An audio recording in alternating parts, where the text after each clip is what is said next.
روزے کے بہت سارے فائدے لکھے ہیں علماء، بہت سارے فائدے لکھے ہیں، لیکن ہر فائدے کی اصل یہی ہے کہ اللہ کا قرب ملتا ہے۔ جتنے بھی فائدے ہیں ان فائدوں کی اصل حقیقت یہ ہے کہ بندہ اللہ کے قریب ہوتا ہے۔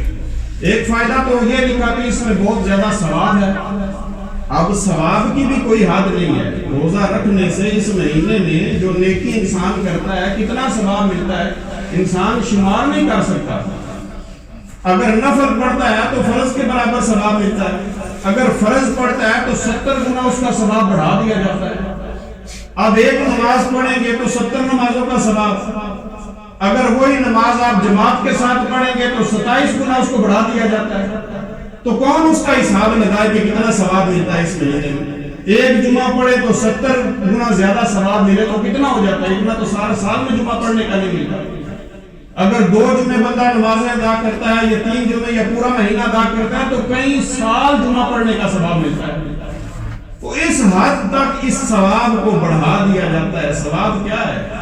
ثواب یہی ہے نا، ثواب کا مطلب ہے بدلہ، ثواب کا لفظی مطلب ہے بدلہ۔ تو اللہ تعالیٰ اس کے بدلے میں اپنی محبت عطا فرماتا ہے، اپنی رحمتیں عطا فرماتا ہے، نیکیاں عطا فرماتا ہے، جو قیامت کے دن حساب ہوگا تو اس میں شمار کی جائیں گی۔ ثواب کا صرف یہ نہیں ہے کہ وہ آخرت میں شمار کیا جائے گا، جو نیکیاں ہوں گی وہ ساری آخرت میں جمع کی جائیں گی، نہیں، بلکہ ثواب کا دنیا میں یہ مطلب ہے کہ اللہ تعالیٰ اس کے دل کو روشن کر دیتا ہے، اس کے سینے کو منور کر دیتا ہے دنیا میں۔ تو یہ اللہ کے قرب حاصل کرنے کا مہینہ ہے۔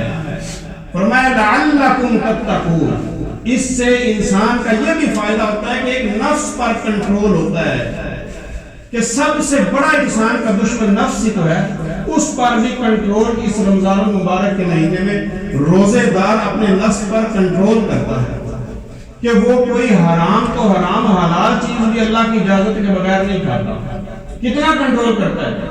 کہتا ہے مالک تو اجازت دے تو میں کھاؤں گا، تو اجازت نہ دے تو میں نہیں کھاؤں گا۔ علیحدہ ہوتا ہے تو پھر بھی پانی نہیں پیتا، کیوں؟ یہ تصور اس کا بن جاتا ہے کہ میرا اللہ مجھے دیکھ رہا ہے، اب میں علیحدہ بھی پانی نہیں پیتا، لوگوں میں تو نہیں، علیحدہ جا کر بھی پانی نہیں پیتا، کیوں؟ کہ یہ تصور اس کا ہوتا ہے کہ مجھے میرا رب جو دیکھ رہا ہے اور کوئی نہیں دیکھ رہا۔ تو یہ سارے فائدے اللہ کے قرب حاصل کرنے کے لیے ہیں۔ یہ ہے لعلکم تتقون کہ اللہ کا قرب حاصل ہوتا ہے، اللہ کی نعمتوں کا احساس ہوتا ہے۔ جب آدمی بھوکا رہتا ہے نا، جب آدمی بھوکا رہتا ہے تو اس کو بھوکے کا احساس ہوتا ہے اور اس کو نعمتوں کا احساس ہوتا ہے۔ یہ کتنی بڑی نعمتیں جو اللہ نے ہمیں دی ہیں، جب مرضی چاہتا ہے جو مرضی کھا لیتے ہیں، تو یہ نعمتیں نہیں ہیں اس کی کہ جو اللہ نے ہمیں کتنی نعمتیں دی ہیں۔ جب انسان کا دل ہوتا ہے وہ کھا لیتا ہے، تو نعمتوں کا احساس ہوتا ہے کہ بھوک اگر ہو تو بھوکے لوگ کس طرح زندگی گزارتے ہیں، کہ کس طرح وہ کچرے کے ڈھیر سے اپنا رزق نکال کر کھا رہے ہوتے ہیں۔